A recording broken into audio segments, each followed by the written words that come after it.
आज हम जिस फिल्म की बात करने वाले हैं वो राजकुमार राव और तृप्ति डिमरी की लेटेस्ट फिल्म है और उस फिल्म का नाम है विक्की विद्या का वो वाला वीडियो। और आज इस वीडियो में इस मूवी की पूरी स्टोरी आपको मैं एक्सप्लेन करने वाली हूँ, तो प्लीज वीडियो स्टार्ट करने से पहले वीडियो को लाइक कर दीजिए और चैनल को भी जरूर सब्सक्राइब कर लीजिए ताकि इसी तरह की मेरे चैनल की और वीडियोस आप तक पहुंचती रहे। तो चलिए आप बात करते हैं इस फिल्म की। बेसिकली इस फिल्म की स्टोरी में हमें ये दिखाया गया है कि अगर कोई मैरिड कपल अपनी रोमांस करती हुई कोई वीडियो रिकॉर्ड करता है और अगर वो वीडियो गुम जाती है, चोरी हो जाती है या गलती से किसी के हाथ लग जाती है तो क्या क्या हो सकता है।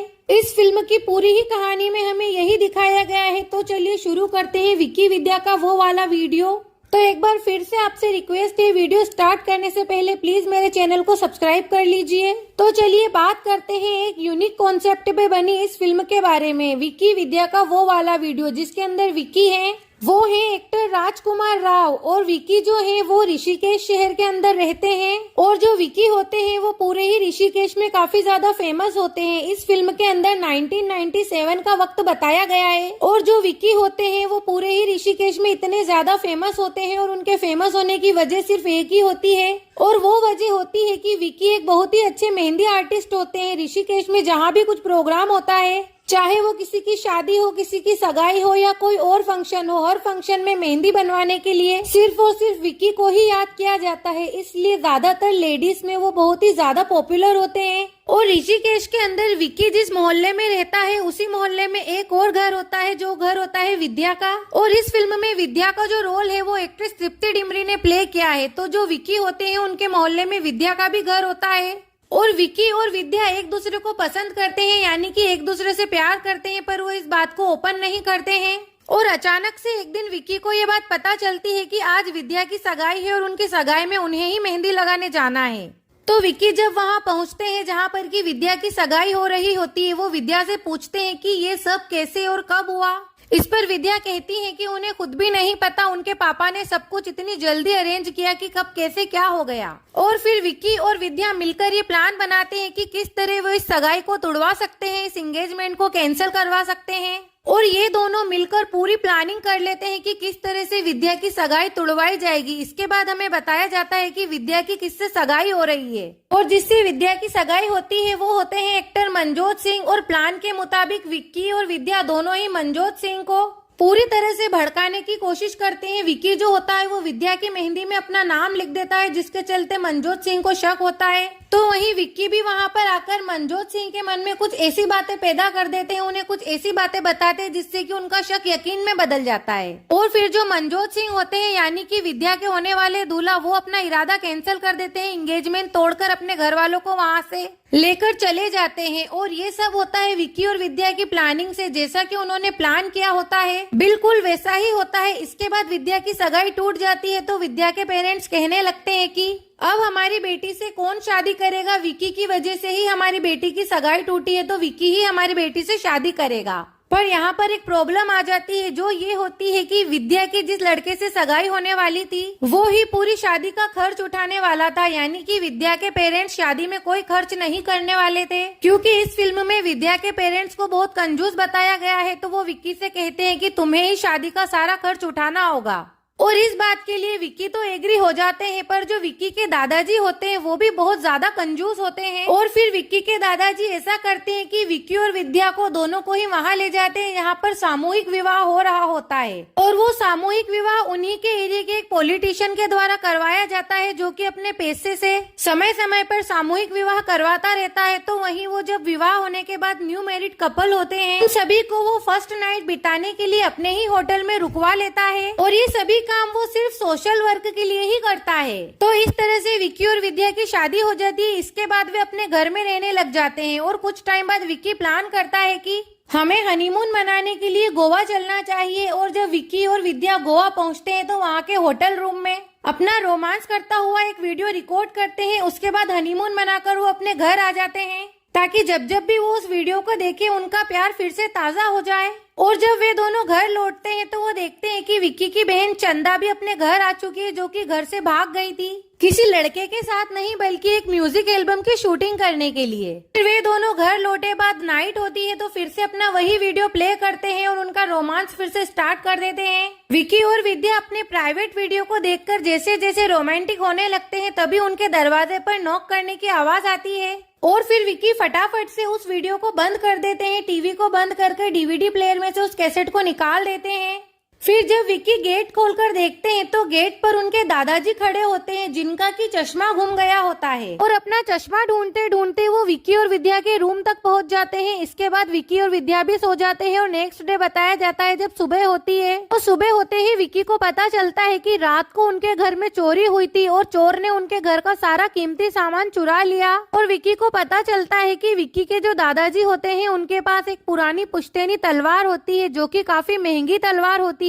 उस तलवार को भी चोर चुरा कर ले गया है। तो वहीं सीडी प्लेयर, डीवीडी, टीवी वगैरह घर के सभी कीमती सामान चोर चुरा के ले गया। और फिर विक्की जब अपने रूम में पहुंचकर देखता है तो वहां पर उसको वो सीडी प्लेयर भी नहीं दिखाई देता है जिसके अंदर उसकी वो वीडियो रिकॉर्ड होती है। और इस बात से विक्की इतना ज्यादा परेशान हो जाता है कि उनके सुहागरात का वीडियो किसी गलत के हाथ में ना लग जाए या कोई और ना देख ले। फिर इस चोरी की कंप्लेन लिखाई जाती है और उनके घर पर पुलिस पहुंचती है। और फिल्म के अंदर जो पुलिस इंस्पेक्टर बने हैं वो है एक्टर विजय राज। और जब पुलिस इंस्पेक्टर विक्की के घर पर पहुंचते हैं कंप्लेंट फाइल करने के लिए तो वो देखते हैं विक्की की बहन चंदा को। और चंदा को पहली नजर में देखते ही इंस्पेक्टर अपना दिल हार बैठते हैं और वहीं से वे चंदा के साथ फ्लर्ट करना स्टार्ट कर देते हैं। इसके बाद इंस्पेक्टर वहां से कंप्लेंट लिखकर चले जाते हैं। फिर इसके बाद जो विक्की होता है उसे काफी ज्यादा टेंशन होती है अपनी वीडियो की तो वो सीधा पहुंचते हैं अपने मोहल्ले के चोर बाजार में जहां पर कि चोर जो होता है वो कुछ भी सामान चोरी करने के बाद उसी बाजार में बेचने जाता है। इसलिए विक्की जो होते हैं वो चोर बाजार में पहुंचते हैं अपने सामान, अपने कैसेट को ढूंढने के लिए। और जब विक्की चोर बाजार पहुंचता है तो वहां पर उसे एक पुलिस वाला मिलता है, पर हमें बताया जाता है कि वो पुलिस वाला नहीं बल्कि एक चोर ही होता है जिसने की पुलिस की वर्दी भी चोरी की होती है और वो पहनकर वो नकली पुलिस वाला बना हुआ होता है। तो ये चोर बिल्कुल वैसा ही चोर होता है जिसने कि विक्की के घर में रात को चोरी की थी। और हो सकता है कि विक्की का वो प्राइवेट वीडियो का कैसेट भी उसी के पास हो, पर विक्की जो होता है उसे पुलिस ही समझता है। तो चोर बाजार में उससे पूछताछ कर वो फिर से वापस अपने घर आ जाता है। तभी विक्की को एक लड़की दिखाई देती है जो कि एक फॉरेनर होती है, पर विक्की नोटिस करता है कि उस लड़की के हाथ में वही तलवार होती है जैसी तलवार उसके दादा की पुश्तैनी तलवार होती है जो कि चोरी हो गई होती है। और फिर विक्की उस फॉरेनर लड़की से पूछताछ करता है और उससे पूछता है कि आखिर उसके पास ये तलवार कहाँ से आई और कैसे आई। इस पर वो फॉरेनर लड़की विक्की से कहती है कि इस तलवार को उसने चोर बाजार से खरीदा है। इसके बाद विक्की उस फॉरेनर लड़की को चोर बाजार के उस सेलर के पास लेकर जाता है जिसने की उस फॉरेनर लड़की को वो तलवार बेची थी। और फिर विक्की वहाँ जाकर उस सेलर को भी मारने पीटने लगता है। उसके बाद वो सेलर विक्की को बताता है कि इस तलवार को उसने नहीं चुराया है बल्कि उसके पास कई सारे चोर आते हैं जो कि चोरी किया हुआ सामान उसको बेचकर जाते हैं और वो उन सामानों को खरीदता है। इसके बाद वो विक्की को उस चोर के बारे में भी बताता है जो कि उनके घर चोरी कर गया था। तो वहीं वो विक्की को ये भी बताता है कि जब विक्की पिछली बार चोर बाजार आया था तो वो जिस पुलिस वाले को पुलिस समझ रहा था वो पुलिस नहीं बल्कि चोर ही था। और फिर यहाँ से विक्की को ये पता चल जाता है कि आखिर उसके घर में चोरी किसने की थी। और फिर ये पूछने के बाद वो उस सेलर से पूछता है कि वो चोर कहाँ मिलेगा। और वो सेलर विक्की को एक होटल का नाम बताता है और वो विक्की को कहता है कि इसी होटल में तुम्हारे घर का जो चोर है वो हमेशा आता जाता रहता है। और विक्की सीधा फिर उस होटल में पहुंच जाता है उस चोर को ढूंढने के लिए। और जैसे ही उस चोर का रूम नंबर पता कर विक्की उस चोर से मिलने जाता है तो वो देखता है कि वो चोर तो बेहोश पड़ा है और उसके शरीर पर कई ज्यादा चोट के निशान है, यानी कि उस चोर को किसी ने बहुत ज्यादा मारा पीटा है। तभी वहाँ पर अचानक से होटल में पुलिस आ जाती है क्योंकि पुलिस को ये पता चल जाता है कि चोर जो है वो इसी होटल में रुका हुआ है। और पुलिस को देखकर विक्की भागने लगते हैं तो इसलिए पुलिस का शक विक्की पर जाता है और पुलिस विक्की को पकड़कर लॉकअप के अंदर डाल देती है क्योंकि पुलिस को लगता है कि उस चोर की जो इतनी मारपीट हुई है वो विक्की ने ही की है। पर विक्की जेल से भाग जाता है और अपने घर आ जाता है। तभी हमें अगला सीन बताया जाता है जबकि उनके घर पर एक अननोन नंबर से कॉल आती है और उधर से कोई बोलता है कि विक्की और विद्या का वो वीडियो उसके पास है। तो वहीं इस कॉल को उनकी बहन चंदा भी उठा लेती है और वो भी सारी बातें सुन सुन लेती है और यहाँ पर एक कंफ्यूजन हो जाती है। चंदा को लगता है कि कोई उसको ब्लैकमेल कर रहा है उसकी किसी म्यूजिक वीडियो को लेकर, और फिर चंदा इस बात की सारी जानकारी पुलिस इंस्पेक्टर को देती है। और फिर कुछ देर बाद विक्की भी अपने घर आ जाता है और विक्की के घर आते ही विद्या उसे पूरी बात बताती है कि कैसे एक अननोन नंबर से कॉल आया था और उसने उन लोगों को कब्रिस्तान में बुलाया है रात को मिलने। तो वहीं विक्की और विद्या एक तरफ और चंदा और पुलिस वाले एक तरफ अलग अलग कब्रिस्तान पहुंच जाते हैं। फिर यहाँ पर हमें एक फ्लैशबैक बताया जाता है कि जिस चोर ने विक्की विद्या के घर में चोरी की थी उसने एक लेडी से बहुत सारे पैसे उधार ले रखे थे, और जब विक्की चोर से मिलने होटल पहुंचा था उससे पहले वो लेडी उस चोर से मिलने आई थी। उस लेडी ने और उस लेडी के गुंडों ने ही उस चोर को इतना ज्यादा पीटा था, और उस लेडी को चोर के रूम में से कई सारे कैसेट्स भी मिले थे, जो सब कैसेट्स चोर ने एक गाड़ी के अंदर से चुराए थे, और वो गाड़ी उसी पॉलिटिशियन के साले की थी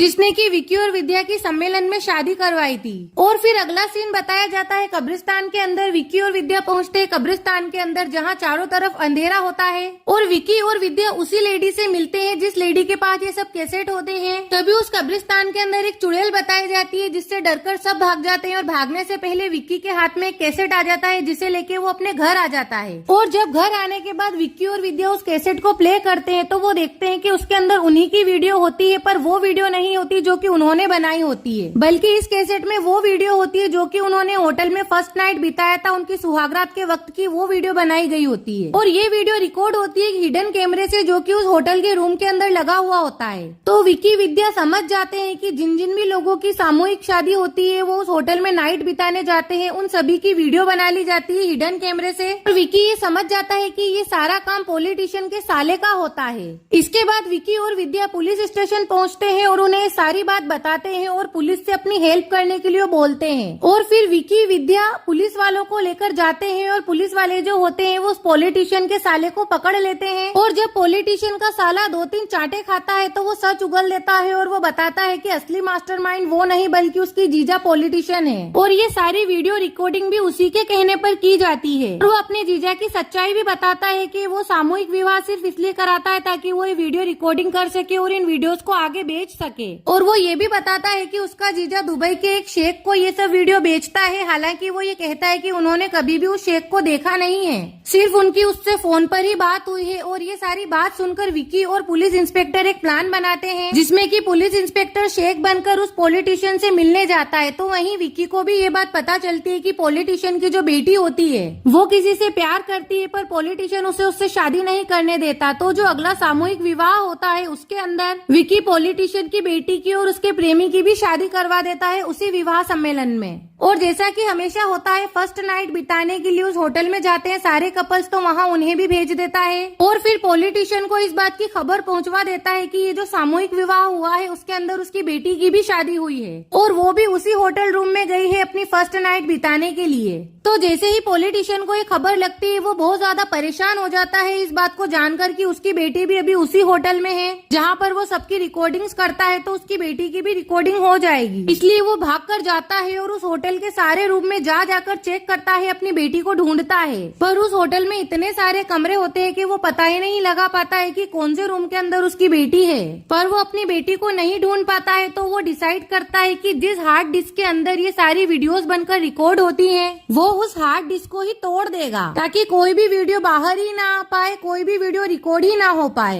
और यही एक तरीका था जिससे कि वो अपनी बेटी की वीडियो उस शेख के पास जाने से रोक सकता था। पर जब वो उस हार्ड डिस्क को तोड़ने के लिए पहुंचता है तो वो वहाँ देखता है कि वो हार्ड डिस्क पहले से ही शेख के हाथ में है, जो कि इंस्पेक्टर बने हुए होते हैं उन शेख के हाथ में, यानी कि नकली शेख के हाथ में। जब पॉलिटिशियन उससे वो हार्ड डिस्क मांगता है तो वो शेख उसे हार्ड डिस्क नहीं देता और उस हार्ड डिस्क को लेकर वो सबके सामने आ जाता है और फिर सीधा वो पहुंचता है विक्की के पास और पॉलिटिशियन भी उसका पीछा करता है और पीछा करते करते विक्की के पास पहुंच जाता है। और फिर पॉलिटिशियन विक्की से बोलता है कि ये हार्ड डिस्क लेकर तुम तोड़ दो। और विक्की जब हार्ड डिस्क लेता है तो वो उसको तोड़ता नहीं बल्कि यूं बोलता है कि उन्हें देखना चाहिए कि आखिर इस हार्ड डिस्क के अंदर ऐसा क्या है। और वहाँ पर मौजूद सभी लोग इस बात से एग्री भी करते हैं, तो विक्की सभी के सामने उस हार्ड डिस्क को प्ले कर देता है। और उस हार्ड डिस्क के अंदर जो वीडियो प्ले होती है वो और किसी की नहीं बल्कि पॉलिटिशियन की बेटी की ही होती है। और उस वीडियो के अंदर फिर हमें बताते हैं कि पॉलिटिशियन की जो बेटी होती है वो पॉलिटिशियन से कहती है कि विकी भैया ने मुझे आपके काम के बारे में बता दिया है और मैं जानती हूँ कि आप हिडन कैमरा से सबकी रिकॉर्डिंग, और इस तरह से विकी उस पॉलिटिशियन की सच्चाई सबके सामने लेकर आ जाता है।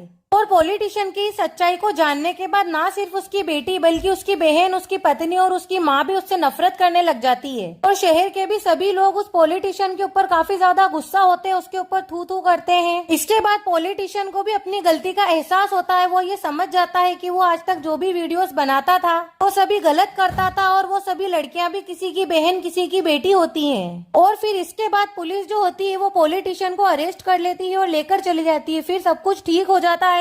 पर विकी विद्या को ये टेंशन रहती है कि उनकी वीडियो उन्हें अभी तक क्यों नहीं मिली। और फिर इसके बाद वो देखते हैं कि उनकी जो वीडियो कैसेट होती है वो उन्हीं के डबल बेड के नीचे गिरी हुई होती है। इसका मतलब है कि इतने वक्त से वो कैसेट उन्हीं के घर में ही थे, डबल बेड के नीचे। फिर हमें फ्लैशबैक बताया जाता है कि आखिर किस तरह से वो सीडी डीवीडी प्लेयर के अंदर से डबल बेड के नीचे पहुंच जाती है। हमें फ्लैशबैक में दिखाया जाता है कि जब चोर सीडी प्लेयर उठाकर जाने लगता है तब वो गिर जाता है और उसके गिरने से सीडी प्लेयर के अंदर से डीवीडी बाहर निकल जाती है और डबल बेड के नीचे चली जाती है। और बस इस खुलासे के बाद यहीं पर इस मूवी की एंडिंग हो जाती है। तो फ्रेंड्स, ये थी विकी विद्या का वो वाला वीडियो की फुल स्टोरी एक्सप्लेनेशन। अगर आपको अच्छी लगी हो तो वीडियो को जरूर लाइक कर दीजिएगा और चैनल को भी जरूर सब्सक्राइब कर लीजिएगा ताकि इसी तरह की शानदार वीडियोस मेरे चैनल की आप तक पहुंचती रहे। तो प्लीज वीडियो को लाइक कर चैनल को जरूर सब्सक्राइब कर लीजिए।